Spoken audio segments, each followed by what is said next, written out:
the hero in this story, after you, for rescuing yourself from your addictions, or at least from the active addiction, is your dad.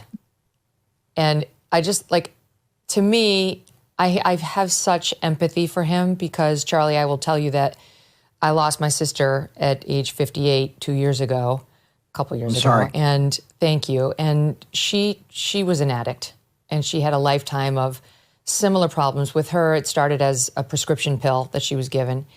And like when I saw the number of times your dad intervened and tried so hard, sometimes he did the right thing, sometimes it was questionable what he did. But what I saw was this extremely loving father who really wanted you to stop doing drugs, who desperately wanted you to get better and didn't totally know how to stop it. And then I saw he didn't participate in the documentary, and neither did Emilio. And I know you say it's because they watched the rough and they said you got it all covered. But I did wonder, is that the full story? Or do you think there's like a lingering resentment at all there? Because I certainly think in my family, having an addict is like having a nuclear bomb go off in your nuclear family, and there can be lingering resentments. Interesting. Yeah, no, I think that's all face value. I think that's all face value with, because I was in the room with them watching both of their reactions to the rough cut, and they couldn't have been more excited or passionate about it or celebrating it more. And Dad was just like, I'm in this. I'm already in this, start to finish. And Emilio was like, geez, I don't know what I could possibly contribute beyond what Charlie's already doing. And I genuinely think like they didn't want to get in the way or try to tell my stories through their POV, even though that's sometimes, that's part of how documentaries get to different parts of stories. And that's a device that they do lean into. But no, because I think, we started this about 2 years ago, so I was at that point clean about almost 6 years, and so they knew that I wasn't, I was committed to this thing, and so you guys are good. So like you feel legitimately like you've made amends with them, and you're in a good place. Oh, absolutely, yeah. No, Emilio and I have been texting all day. He'll read something about the doc or the book, and he'll send it to me, and we just had a terrific piece come out. He interviewed me for Interview Magazine. And so, they just print the transcript of our Zoom call, even though we live a block from each other. We did it on Zoom, and it dropped today. And some of it is hysterical. And anybody that's like, and I'm not saying, but like anybody that might be questioning that we're on the outs or there's a thing or whatever, it's, you read this piece and you can see like two guys that are, they're still a couple 12-year-olds, like talking about Jaws, and it's a wonderful piece. Part of what's so great about the movie, the documentary, AKA Charlie Sheen, is the Super 8 film that you guys took of each other when you were kids. And the way you talk about LA is interesting too. It makes it sound like a city in which you might actually raise a family back in the day, in the 70s and late 60s.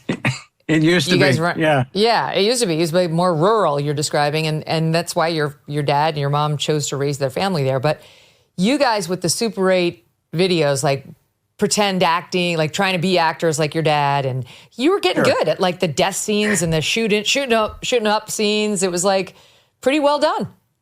Thank you. We were front row watching him do it, in his roles on his sets, sometimes literally all over the world.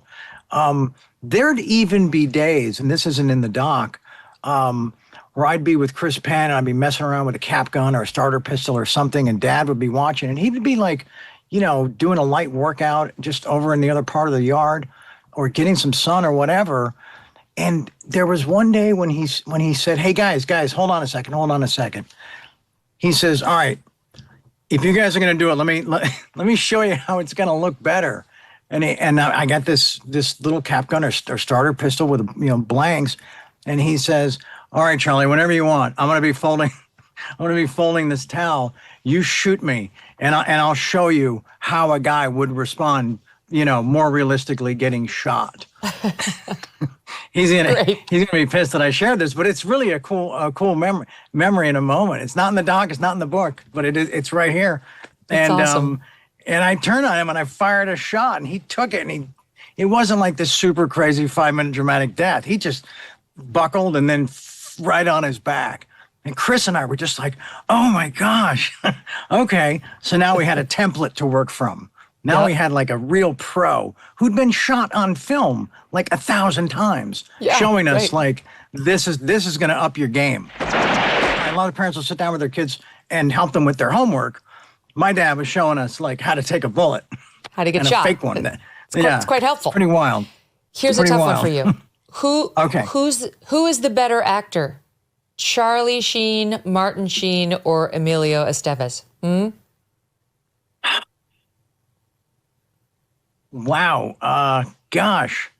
I think Dad's the best dramatic actor of the three of us. I think I may have a slight edge in the comedy department, right? And I think Emilio is more comfortable than Pop and myself with romantic stuff. I can see that. Yeah, but I didn't answer your question, did I? Okay, we didn't go with better or best. You know, like, who's going to get the Lifetime Achievement Award? Hopefully Pop, because you know what I'm saying? I mean, But I think there's things that he can do that Emilio and I can't, stuff Emilio can do that Pop and I can't, and then finish that triad with the other two that can't. Yep.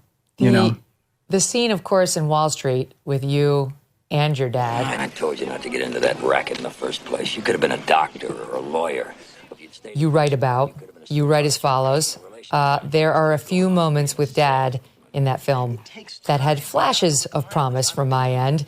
He was his usual fabulous self, and I was doing whatever I could to not vanish on screen next to him. I mean, how special was it that you had that feeling about him and working with him?